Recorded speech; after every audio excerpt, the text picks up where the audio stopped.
A year ago, in March 2020, unemployment spiked to 15% after the introduction of coronavirus.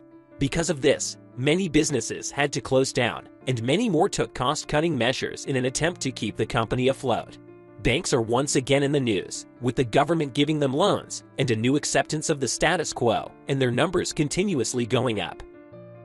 The 3.5% is still much lower than before, but is seeing a significant rise. Hopefully this trend continues to improve. In fact, today, the US is facing a completely different, somewhat paradoxical problem. People are having a hard time finding work, as labor shortages have made it difficult for some of the nation's most prominent companies to find potential employees. Just to be eligible for an interview in Australia, Uber is offering people a $500 bonus that they receive after they sign up as a driver and do 20 deliveries. That's a really interesting point. Companies are typically paying about the minimum wage for entry-level employees. There was a lot of talk about unemployment rates and its associated effects on wages, but it sounds like this is actually improving things. What's not to like? Unless maybe you're the CEO of a fast food franchise. However, these seemingly positive headlines have actually got a few economists worried. I'm pretty worried about understanding why we need to take a closer look at this and properly evaluate what it could all mean for the American economy. What are economists concerned about? What happens when governments invest in education and learning regardless of the unemployment levels? What are some of the benefits to people who are unemployed, and where can they find more information about how to look for jobs? So you have probably heard the phrase full employment. It gets thrown around a lot by politicians, economists, and it's even one of the central goals of the Federal Reserve Bank. The phrase full employment sounds great, but it doesn't actually mean zero unemployment. This isn't achieved because there are many people in the US economy, and that's never been done before. Economists will have different opinions on this because they disagree on what it means. Some people believe that the natural rate of unemployment is zero, but that will never happen. It's more like a certain number based on what is called the natural rate. What this means is that the only people who are willing and able to work, but are not currently working, are either temporarily between jobs or training. Let's say an executive taking a week off before starting a new role at a new company, or an engineer in training. Blacksmiths should learn how to code in order to get a job at Google. That's too extreme an example, but you get the point.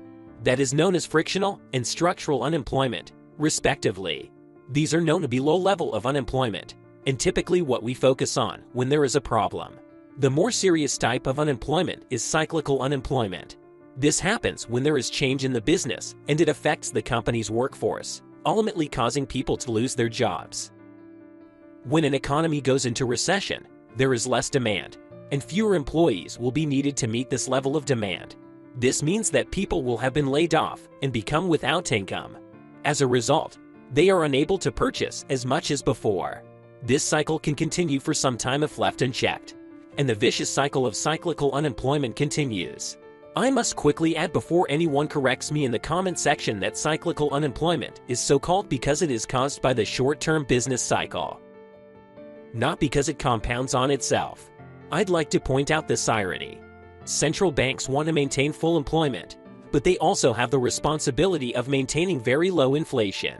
This can be difficult when these two pieces of the puzzle are at conflict with each other.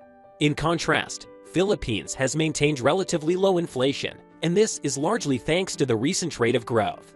A more accurate definition of full employment would refer to a newly coined term called the NARU, which is simply the non-accelerating inflation rate.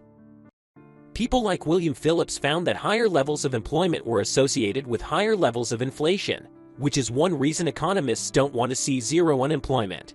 As employment levels rise, the expected rate of inflation falls. However, it becomes a problem when the rate is above this arbitrary point, the NARU. You need to do a little bit of math here. Let's say there's 10% unemployment and that we have 10 people on the market looking for jobs. Each person will get one potential job contract and offer, so they'll be able to be employed in these conditions. Now let's say the situation changes such that we have 20% unemployment, 20 people looking for 10. If you're unemployed and get rejected from a job, the worst is yet to come. You not only have less chance of getting hired for a new company quickly, but also will have to settle for lower wages to compete against other candidates ready and willing to take any job. It's worth mentioning that this is also a problem for people who can't find work. People without a job might be training up for jobs that no longer exist, which means they are wasting their time and energy on something that won't lead to anything positive. So the labor market is really shaping up to be problematic in many ways. The greater supply of labor means that there is less demand for work and workers will be paid less. Now the opposite is also true, but to a more extreme degree. Say unemployment drops below this narrow level. Then we will have a situation where almost everybody that wants a job has a job. If you are an employer and you post a job opening in these conditions, you might find yourself only attracting candidates who were previously declining offers so they can make the pool of unemployed. However, this should be done in moderation and not as a general rule. It can be helpful to offer slightly higher salaries and bonuses. A 4-hour workday would mean that people don't need to work 80 hours a week in dangerous coal mines or other unsafe environments. It could also mean more jobs will be available to those who want them, and the minimum wage could be raised without the repercussions of inflation. However, most high-end restaurants are already paying all of their employees $15, $20, or even $40 an hour to attract enough staff. What happens if you were to start paying all of your employees $100 plus an hour as well? Having a high salary can make it difficult for businesses to operate. This is because their salary expenses may cause the business to be infeasible, which means it may close down, which will lead to lower supply of good quality burgers and reduced circulation, which means that the few remaining burger places that are left in operation will get to charge a premium for their products. According to economists, even gradual income increases can lead to gradually rising prices. For example, if you're a plumber and your employer pays you $30 a day for the next 5 years and then bumps your pay up to $32, that small increase in income could create an inflationary effect on the economy. They're going to be passing on the cost on to you.